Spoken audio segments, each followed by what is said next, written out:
할렐루야.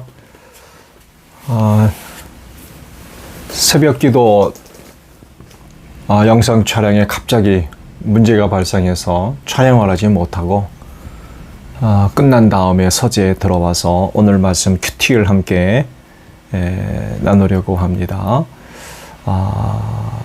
이해 부탁을 드립니다. 오늘 월요일날 보실 말씀은 시편 140편 1절에서 13절까지에 있는 말씀입니다.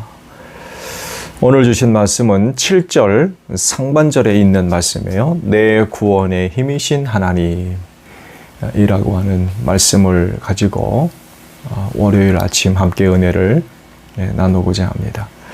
성경을 보면 과거 인류 역사 속에 이해할 수 없는 신비가 많이 기록이 되어져 있죠. 그 중에 이목을 끄는 것 하나가 있는데 바로 네피림이라고 하는 말입니다. 창세기 6장에 이 이름이 처음 소개되는데 이 네피림은 인간의 한 종족을 일컫는 그런 그 말입니다.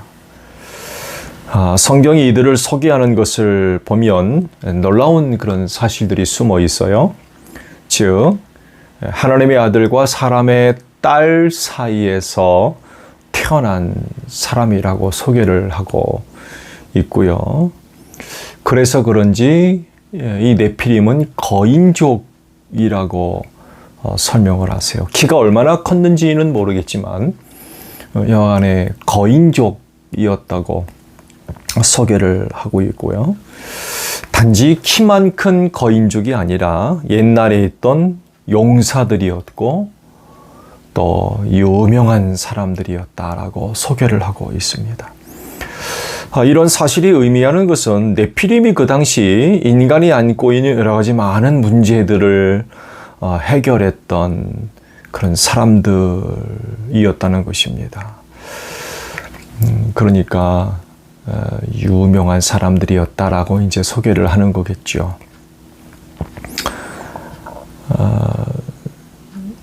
그런데 심각한 문제가 발생합니다. 아주 위험스러운 현상이 나타나죠. 바로 인간의 죄가 점점 더 심각해져 갔다는 것입니다.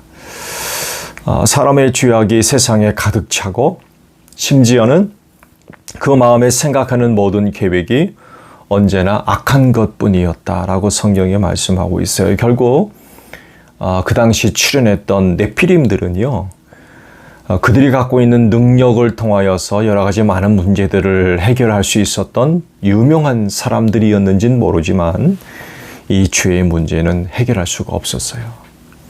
거인이고 용사이며 유명한 사람들이었지만 이것만큼은 해결할 수가 없었던 거죠.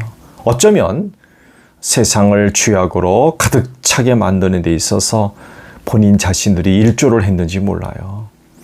왜냐하면 당시 인류 타락의 징조가 바로 이 네피림들이었거든요.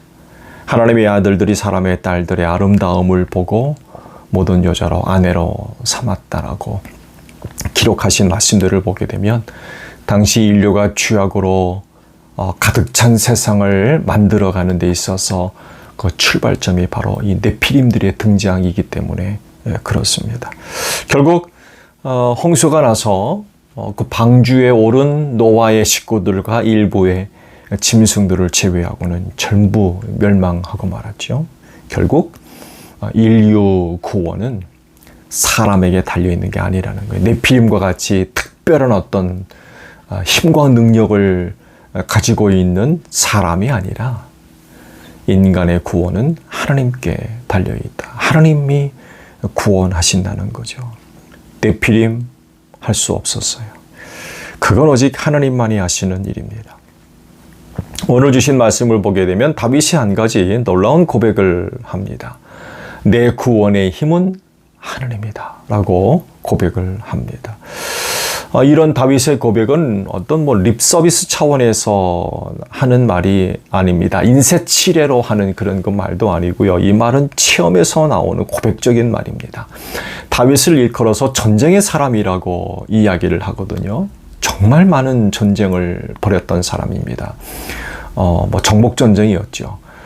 그래서 그 손에 피를 너무나도 많이 흘려서 성전 건축까지도 하나님께서 허락하지 않으실 정도로 그는 정말 전쟁의 사람이었습니다. 수많은 그런 전투에 참여를 했고, 그만큼 수많은 전투에 참여했다는 이야기는 그만큼 많은 위기와 어려움이 있었다는 이야기죠.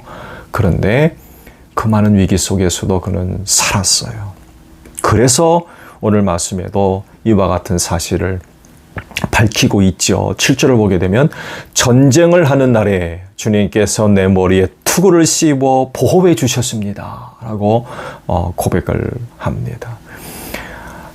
그래서 내 구원의 힘은 하나님께 있다 라고 이야기하는 그 이야기는 삶 속에서 경험된 그런 그 체험 속에서 나오는 고백적인 그런 그 말입니다. 다윗이 겪은 어려움은 전쟁의 위험만이 아니었어요. 1절 이하의 말씀들을 보게 되면 여러 악인들이 등장을 합니다. 포악한 자가 언급되고요. 오만한 자들이 언급되면서 이들이 다윗을 해치기 위해서 몰래 덫을 놓고 올가미를 놓고 길목에 그물을 치고 함정을 파서 빠뜨리려 했다라고 말씀을 합니다. 다윗의 생활이 어떠했을까요? 악인들, 또 포악한 자들, 오만한 자들이 늘 다윗 주변에서 기회를 노리고 있는 거예요. 다윗을 죽이려고, 함정에 빠뜨리기 위해서, 덫에 걸리기 위해서 늘 다윗을 노리고 있는 거죠. 그 다윗 생활이 어떻겠습니까?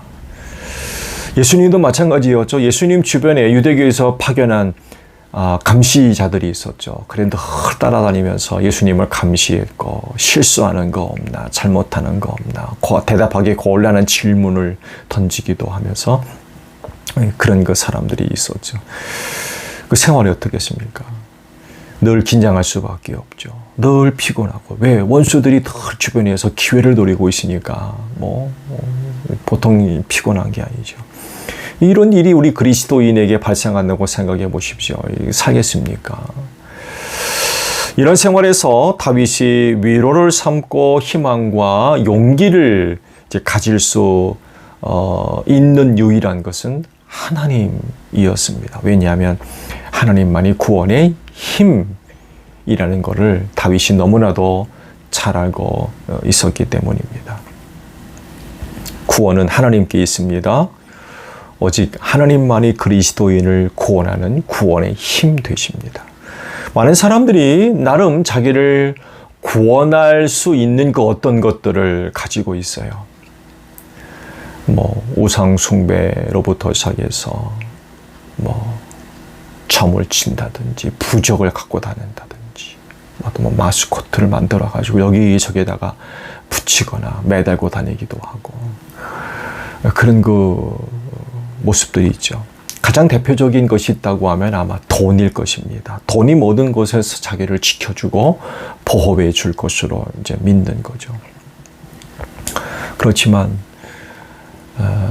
결코 그런 것들은 우리 그리스도인을 구원해 줄 수 없습니다. 그건 마치 썩은 동아줄과 같은 것이라고 표현할 수 있을 것 같아요. 잘못 알고 있고 잘못 선택해서 잘못 붙잡고 있는 거죠. 그것 때문에 오히려 더 죄짓게 되고 타락하게 되고 망할 수밖에 없는 거죠. 결국에는 썩은 동아줄이기 때문에 떨어질 수밖에 없겠죠. 구원의 힘은 오직 하나님께 있습니다. 그분만이 구원자이시기 때문에 그래요. 그러므로 다른 것으로 구원받으려 해서는 안 될 것 같아요. 앞서 말씀을 드린 대로 태초 인간이 막 시작할 때 네피림들이 등장했다고 하셨잖아요. 특출난 사람들이었지만 그러나 세대를 구원할 수가 없었어요. 다른 것도 마찬가지입니다. 살아계신 하나님만이 구원의 힘이 되십니다. 그러므로 그리스도인은 이런 사실을 믿고 하나님을 의지해야 될 것입니다. 그러면 그리스도인을 해치려고 하는 모든 원수와 악인과 오만한 자와 포악한 자로부터 보호해 주시고 구원해 주실 줄로 믿습니다. 오늘 하루도 여러분의 구원의 힘이 되시는 하나님을 의지하시기 바랍니다. 그래서 하나님의 구원함을 통하여 오늘 하루도 승리하는 여러분들이 되시기를 바랍니다. 고맙습니다.